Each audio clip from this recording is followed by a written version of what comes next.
Okay, I basically want to talk about anxiousness and my experience with feeling anxious in situations, how I deal with it, how I recognize when I'm feeling anxious so that I can logically think about the situation and suppress it in a kind of way.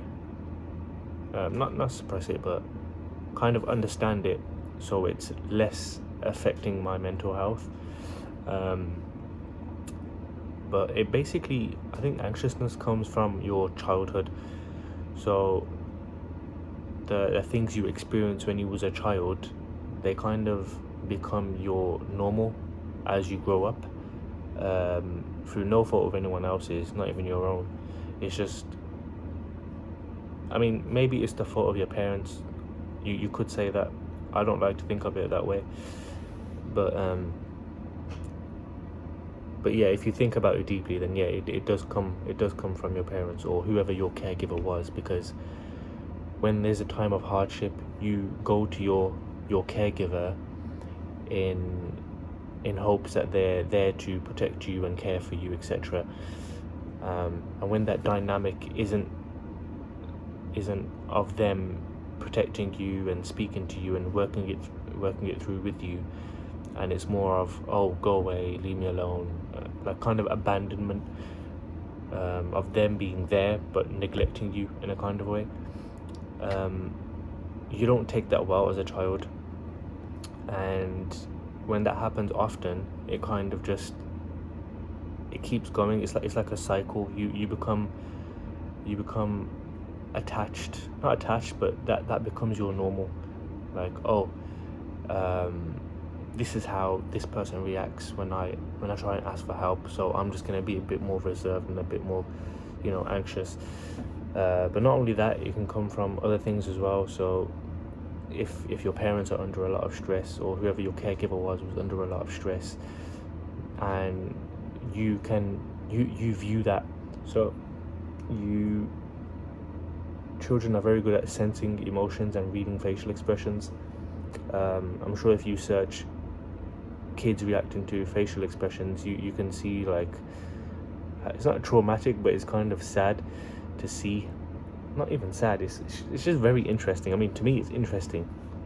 But there was this experiment, I think it's facial change experiment, between a little baby and her mother. Basically is playing with her, all happy, mimicking her reactions to the baby, for about a minute or so. And then the experiment was, the mother was supposed to have a straight face and not interact at all with the child. And then as the child was, it was making cues to, oh, come on, just copy me, why are you not playing anymore? You can see that it was kind of getting distressed, because you could see that the mother was not reacting. So all from her facial expression, she didn't do anything drastic except change her facial expression. So and that caused the baby to start crying and feel distressed, because you can see the change in his mother's face. So that happens in our childhood as well. So when we see that our parents are stressed or they're angry or whatever, we kind of, we get agitated and we get stressed, and that kind of it kind of instilled into us as well, because we are very connected with our nervous systems. So our brain and our nervous systems are very, they're interlinked. And our nervous system is not something many people talk about, and I think they should, because it's a very, very important topic to look into. I guess we can discuss it in a later video, but that's just the gist of it, of how you grow with this anxiousness feeling. So now back to, like, how I live with anxiousness. And it's good to mention that, might be a good idea to mention that, like, anxiousness is like a form of stress. So you can kind of say anxiety and anxiousness are the same, but anxiety is more like a threat response, and then anxiousness is more of like a, you know, a mental physical experience. You feel that. So for me, the way I feel it is like you get like these butterflies in your stomach when you're in a situation. So let's say, for example, you had a girlfriend, um, and you know she's out, she's probably, you know, getting a coffee with her mom, she's going shopping with her mom, and you get this feeling in your stomach like, oh, I feel like she's doing something, you know, and then you kind of get these anxious thoughts like, oh, is she with someone, is she doing something she's not supposed to be doing. You kind of get these feelings of, you start overthinking, you can't focus, in extreme cases you can't eat. I mean, I don't know who else experienced this. I've experienced this, but you get like this sensation not sensation, but this feeling of like a nervous poo, like you need to go to the toilet because you're so nervous. And then your heart rate kind of increases as well when you constantly overthink. So when you first get that feeling of like anxiousness, for me it first starts with like a butterfly feeling in my stomach, and then I start thinking, and then my brain activates, and my brain's like, oh, maybe she's, you know, it starts overthinking, starts thinking of things that are most likely not going to be true. And that's a very key thing. When you have an anxious personality, you tend to very quickly make judgments based on very small changes or assumptions. So the way someone reacts, like this goes back to when they did the child experiment with the mother, because that child can see that there's a change, that kid acts out in a way is like, oh, this is a normal, I need to, like, what's going on. It's like a sense of shock. It's like I said, it's a physical experience. So when that happens in your adulthood, when you're in a relationship and you're going through life, you kind of get that same, you know, feeling as if a child was like, you know, distressed. So you feel weird in your stomach, you start to overthink, and like I said, in extreme cases you just can't focus, you can't eat, you know, your heart rate increases, and it's just an endless, you know, it gets really bad until a point where you properly sit down and you ground yourself and you think, which is very, very hard to do. And it's, you know, the only way you can really fix this anxiousness feeling is with reassurance. So you need someone in your life that's going to constantly reassure you, constantly give you love and say, look, whatever you're going through, I understand that you feel this way, but it's not true, you're overthinking, etc. And you know, you can't find that in a toxic person. This person has to know you very deeply and understand you, and you need to share like a, you know, a mutual emotional connection to a very, very high level, in my opinion anyway.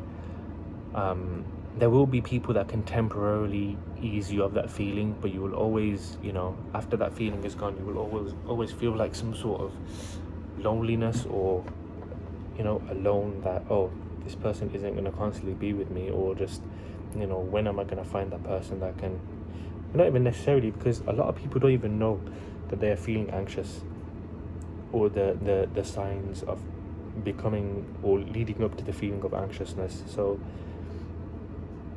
they don't know how to even solve it in the first place. Like, oh, maybe I need love. People don't know that. You need to really think about these things and be aware of how you're feeling and not disregard them, because they're there for a reason. That's why it's very good to look at your past and, you know, where you've come from when you was a child,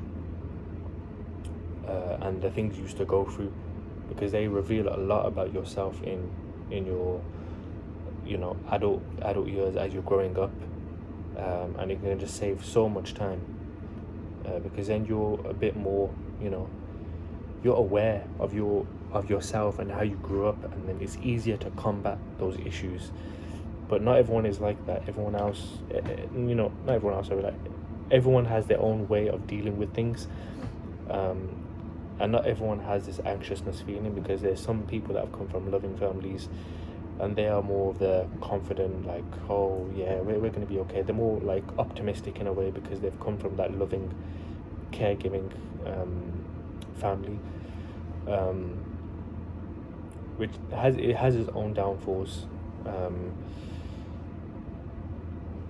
But for me, based on this is all I know is anxiousness and anxiety and how I respond to certain situations and how I deal with it, and how you also communicate it to the people in your life and your relationships, and you speak to them and say, look, if I'm acting out in this way, it's because of this feeling. I'm not necessarily saying you caused it, but I overthink, and sometimes I need some reassurance.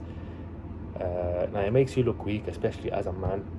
It makes you look weak, but that's why you need someone that is going to be understanding of you and loving, and is going to care for you.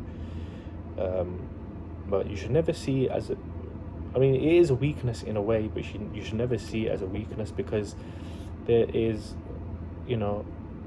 this anxiousness doesn't only come from your childhood. It comes from like way back from your ancestors, and the caveman days where you used to hunt for food with spears and whatever when you was in tribes, and I think this, because our nervous system and our brains haven't really evolved much, we still have the same feelings as we did then. So that's why, so if let me just put it into like perspective. When you was in the tribe back then, you would feel that sense of anxiety or anxiousness if you were about to get kicked out of the tribe, because you knew that if you get kicked out, you won't survive on your own. You need a tribe with you to survive, to hunt for food, to to have shelter, whatever. And because our nervous systems and our brains haven't really evolved much, when we have a very close relationship with someone and we kind of have that fear of detaching from them, we have that same like anxiousness feeling that we did back then, that was more towards dying. So in a sense, you removing yourself from a relationship is like you've just died.